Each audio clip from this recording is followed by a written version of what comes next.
Well, all right. Gotta say that I haven't made a video in a while. Recently, I've had a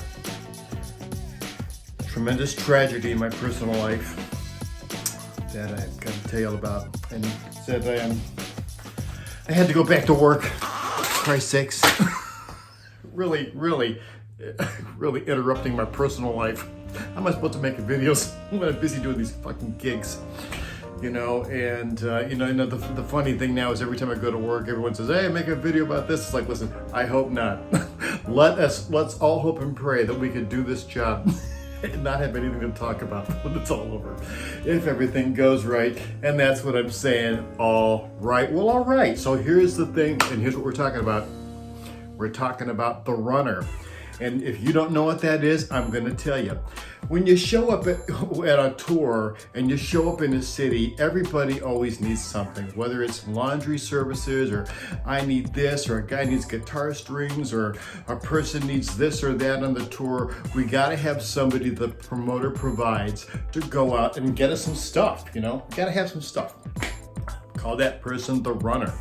And, you know, back in the day, before everyone had that thing in their hand that knew all the information on the planet, the runner had to be somebody that actually knew where to go to source things. You know, the Grateful Dead was one of the most famous bands for sending runners on these these expeditions.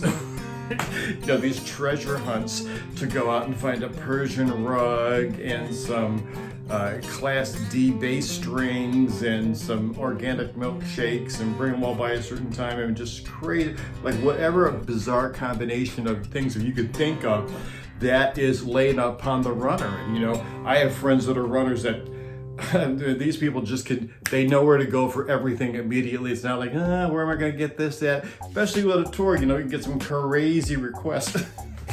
You know, that the runners got to go out and source and get. When you go to New York, Chicago, you know, the big cities, you know, these runners that you get from the promoters, these are professionals, man. They do it all year long.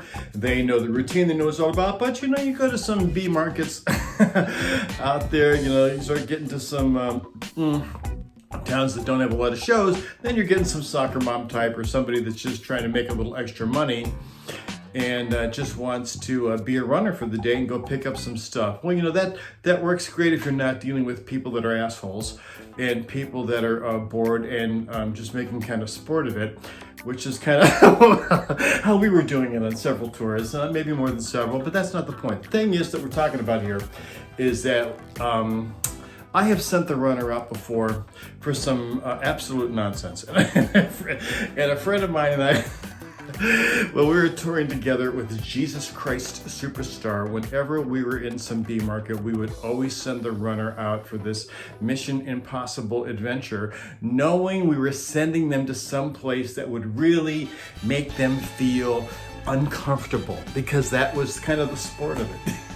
You know, so, you know, no substitutions. We would ask that you have to go and bring us these three adult magazines.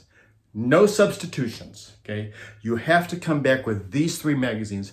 We need Latin Inches, Foreskin Quarterly, and the Best of Ouch. No substitutions. Latest issues only. That's so stupid. I don't know where Mark once heard about the Best of Ouch. It's like, I gotta have it. I really don't even remember if we ever got it. You know, and depending on how horrified those people were when they came back after going to some ghettos, some triple X, you know, while your shoes stuck to the floor, fucking kind of horrible place, you know. So if they were truly horrified from the experience, we go, hey, thanks a lot, man. We just throw them in the garbage right in front of them. You know, it's really funny, you know, but musical theater, a lot of gay guys on the tour, so those magazines never did go to waste. That's the plus side of the story, yeah? And interesting, on that very tour, we had an elevator that the fella that would play Jesus Christ would ride up on. He'd ride up on this elevator, da, da, da, and appear, you know. Well, he was a bit of a ladies' man, you know, like the ladies. and my buddy Mark thought, hey, you know, it'd be funny. It'd be funny if we put some pictures of chicks here. There's some good-looking women and some titties, and see if he gets a kick out of it. You know, the Lord getting a little rise before he got his rise. So, you know, T comes in one day for sound check. He sees the girls. He's like, right on, you know. So here's what we did. We sent the runner out for some hustlers and, you know, some really over-the-top magazine. And we also got those rounded scissors that you give to kindergarten so they don't hurt themselves, right? And we had the stagehands. We had the stagehands sitting there with piles of magazines cutting out titties and vaginas. And we taped them and made a collage. And we had the titty wall. That's what it turned out. The set piece, part of the set, that turned out to be the titty wall. And he would, you know, and Christ would check it out before he rose up for his big appearance, you know, and it was funny. And you can imagine loading into different theaters all around America every day with the titty wall, getting a lot of attention. Well, equal to all things that we are, you know, the guy that played Pontius Pilate, he rode the same elevator, but he faced the other way. And one day he said to us, hey guys, you know, I appreciate the cock wall and all, but I'm gay. I think I got nothing for me over here. I said, take care of that. Right? So, you know, we send the runner out for foreskin quarterly and some Latin inches. Brought us back all these magazines. We had the stagehand with those little round scissors. We had the stagehands sitting around cutting out cocks. You know, and we made the cock wall. Glued all these cocks on this wall. And we had the cock wall. And Pontius Pilate was really happy and gave him a rise before he got his rise from the rises all around him. So it was pretty funny. And the best part about the cock wall is that whenever we got to some city and there was some old stagehand, just whoever was the most disgruntled fucking guy in the crew, we would weed you out instantly. You go, hey buddy, come over here, man. I need you to hold this in place. For no reason. Just so to hold the cock wall, this wall of cock. And so many times, like, goddamn faggots, walk away all pissed off. It was just so easy to get a rise out of people with this nonsense.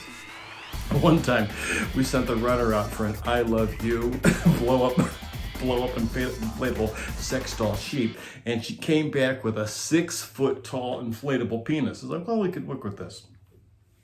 Let's not be negative Nancy so fast, right? So we blew that thing up. And what we did with that 6-foot penis is that it would be the last thing that we'd put in the back of one of the first semi that we opened every morning. The last thing, we'd close the truck doors. So we'd get to the next city. When the guys would open the truck in the morning, they'd open the doors. The first thing would come out was that big 6-foot penis. Whoa. And they're like, what kind of show is this? And they're like, yeah, that's what we want to know. Just exactly what kind of show is this?